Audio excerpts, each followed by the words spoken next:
ಬಹಳ ಅದ್ಭುತವಾದ ಸಂಗತಿಗಳನ್ನು ಮಂಡಿಸ್ತಾ ಹೋಗಿದ್ದಾರೆ. ಯಾಕಂದರೆ ಅಭಿಷೇಕ್ ಮನು ಸಿಂಘ್ವಿ ಕೂಡ ಸಾಕಷ್ಟು ವಿಚಾರಗಳನ್ನು ಹೇಳಿದರು.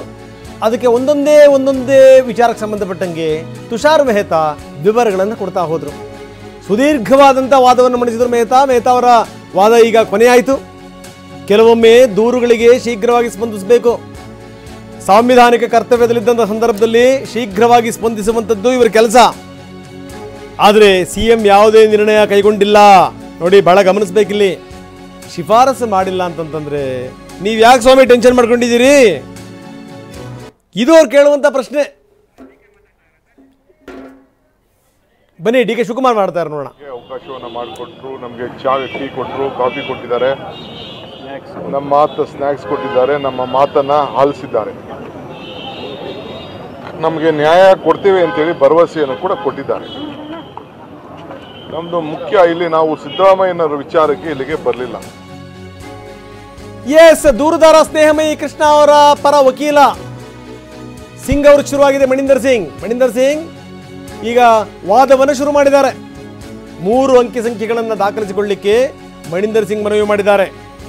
ಇಂಟ್ರೆಸ್ಟಿಂಗ್. ಇವರು 5 ಪಾಯಿಂಟ್ಗಳ ಮೇಲೆ ಅವರು ಮಾತನಾಡಿದ್ರು. ಇವರು 3 ಪಾಯಿಂಟ್ಗಳ ಮೇಲೆ 3 ಎಕರೆ 16 ಗುಂಟೆಗೆ 1992ರಲ್ಲಿ ಏನೇನಾಯಿತು ಅದ್ರ ಬಗ್ಗೆ ವೆರಿ ಇಂಟ್ರೆಸ್ಟಿಂಗ್. ಇವರು 3 ಪಾಯಿಂಟ್ಗಳನ್ನು ಹೇಳ್ತಾರೆ. ಸ್ನೇಹಮಯಿ ಕೃಷ್ಣ ಪರವಾಗಿರುವಂಥ ಮಣಿಂದರ್ ಸಿಂಗ್ 3 ಅಂಕಿ ಸಂಖ್ಯೆಯನ್ನು ದಾಖಲಿಸಿಕೊಳ್ಳಿಕ್ಕೆ ಹೇಳ್ತಾ ಇದ್ದಾರೆ.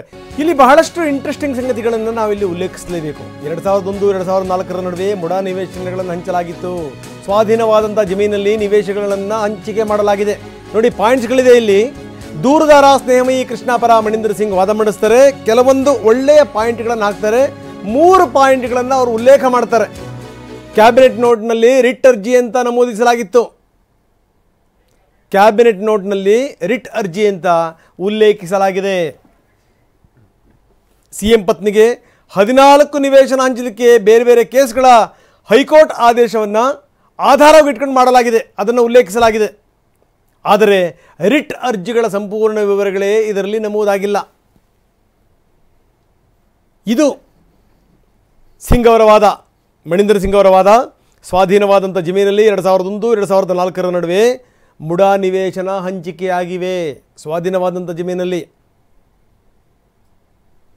ಕ್ಯಾಬಿನೆಟ್ ನೋಟ್ನಲ್ಲಿ ರಿಟ್ ಅರ್ಜಿ ಅಂತ ಉಲ್ಲೇಖಿಸಲಾಗಿದೆ. ಇದು ಒಂದು ಸಂಗತಿ. ವೆರಿ ಇಂಪಾರ್ಟೆಂಟ್ ಪಾಯಿಂಟ್ ಇನ್ನೊಂದು ಹೇಳಬೇಕು. ಅವರು ಮಣಿಂದರ್ ಸಿಂಗ್ ವಾದ ಮಂಡಿಸುವಂಥ ಸಂದರ್ಭದಲ್ಲೇ ಅವ್ರು ಹೇಳಿದರು, 3 ಪಾಯಿಂಟ್ಗಳ ಆಧಾರದ ಮೇಲೆ ನಾನು ವಾದ ಮಂಡಿಸ್ತಾ ಇದ್ದೀನಿ, ದಯವಿಟ್ಟು ನೀವು ಅದನ್ನು ನೋಟ್ ಮಾಡ್ಕೋಬೇಕು ಅಂತ ಅವ್ರು ಕೇಳಿದ್ದು. ಆ ಪಾಯಿಂಟನ್ನು ನೀವು ನೋಟ್ ಮಾಡ್ಕೊಳ್ಳಿ ದಯವಿಟ್ಟು. 3 ಪಾಯಿಂಟ್ಗಳು. ಯಾವುದು 3 ಪಾಯಿಂಟು? ಅದು 3,24,005. ಇದು number 1 point. 5,98,000 number 2 point. Number 3 55 ಕೋಟಿ. ಈ 3 ಪಾಯಿಂಟ್ಗಳ ಮೇಲೆ ನಾನು ವಾದ ಮಂಡಿಸ್ತಾ ಇದ್ದೀನಿ. ದಯವಿಟ್ಟು ನೀವು ಈ ವಾದಗಳನ್ನು ಇದನ್ನು ನೀವು ನೋಟ್ ಮಾಡ್ಕೋಬೇಕು, ಈ ಪಾಯಿಂಟ್ಗಳನ್ನು ಅಂತ. ಹೀಗಾಗಿ ಅವರು ಎಲ್ಲ ವಿವರಗಳನ್ನು ಕೊಡ್ತಾ ಹೋಗ್ತಾರೆ. 3 ಎಕರೆ 16 ಗುಂಟೆ 1992ರಲ್ಲಿ ಭೂ ಸ್ವಾಧೀನ ಆಗುತ್ತೆ. ಮೇಲ್ನೋಟಕ್ಕೆ ಭ್ರಷ್ಟಾಚಾರ ಆಗಿರೋದು ಕಾಣುತ್ತೆ. ನೀವು ಟೆಕ್ನಿಕಲ್ ಪಾಯಿಂಟ್ಗಳ ಆಧಾರದ ಮೇಲೆ ಇದನ್ನು ಸಮರ್ಥನೆ ಮಾಡೋಕ್ಕೆ ಹೋಗಬಾರ್ದು ನೀವು. ಇದು 2001-2004ರ ನಡುವೆ ಮುಡಾ ನಿವೇಶನ ಹಂಚಿಕೆಯಾಗಿದೆ. ಕ್ಯಾಬಿನೆಟ್ ನೋಟ್ನಲ್ಲಿ ನೀವು ರಿಟ್ ಅರ್ಜಿ ಅಂತ ನೀವು ಉಲ್ಲೇಖಿಸ್ತೀರಿ.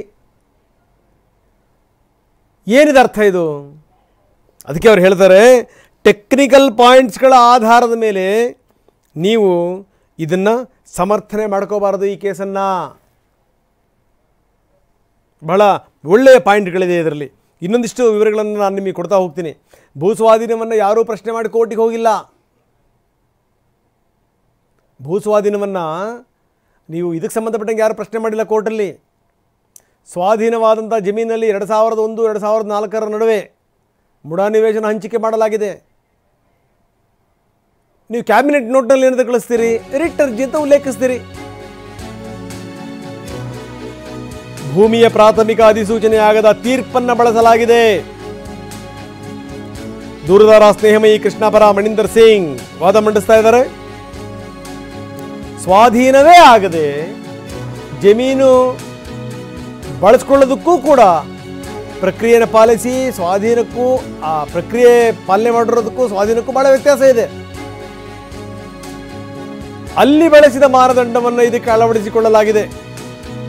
ಇದು ಮಣಿಂದರ್ ಸಿಂಗ್ ಅವರ ವಾದ. ಅಧಿಸೂಚನೆಯಾಗದ ತೀರ್ಪನ್ನ ಇಲ್ಲಿ ಬಳಕೆ ಮಾಡಲಾಗಿದೆ. ಆ ಮಾನದಂಡವನ್ನು ಈ ಕೇಸಿಗೆ ಬಳಸಿಕೊಳ್ಳಲಾಗಿದೆ. ಇದು ಸ್ನೇಹಮಯಿ ಕೃಷ್ಣ ಅವರ ಪರ ಮಣಿಂದರ್ ಸಿಂಗ್ ಮಂಡಿಸ್ತಿರುವಂಥ ವಾದ. ನಾನು ಹೇಳ್ತಾ ಇದ್ದೆ, 3 ಅಂಕಿ ಸಂಖ್ಯೆಗಳನ್ನು ಅವರು ದಾಖಲಿಸಿಕೊಳ್ಳಿಕ್ಕೆ ಹೇಳಿದ್ದಾರೆ. ನಂಬರ್ 1 3,24,000 3,24,000. ನಂಬರ್ 2 5,98,000. ನಂಬರ್ 3 55 crores 55 ಕೋಟಿ.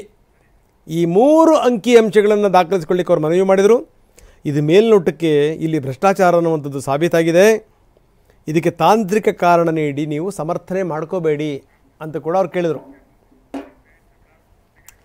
ಭಾಳ ಇಂಟ್ರೆಸ್ಟಿಂಗ್ ಪಾಯಿಂಟ್ಗಳಿದೆ. ಯಾಕಂದರೆ ಈ ಪ್ರತಿ ಪಾಯಿಂಟ್ಗಳನ್ನು ಕೂಡ ಅವ್ರು ಹೇಳಿದ್ದಿದೆಯಲ್ಲ, ಇಲ್ಲಿ ಮೇಲ್ನೋಟಕ್ಕೆ ಭ್ರಷ್ಟಾಚಾರ ಅನ್ನುವಂಥದ್ದು ಕಾಣ್ತಾ ಇದೆ.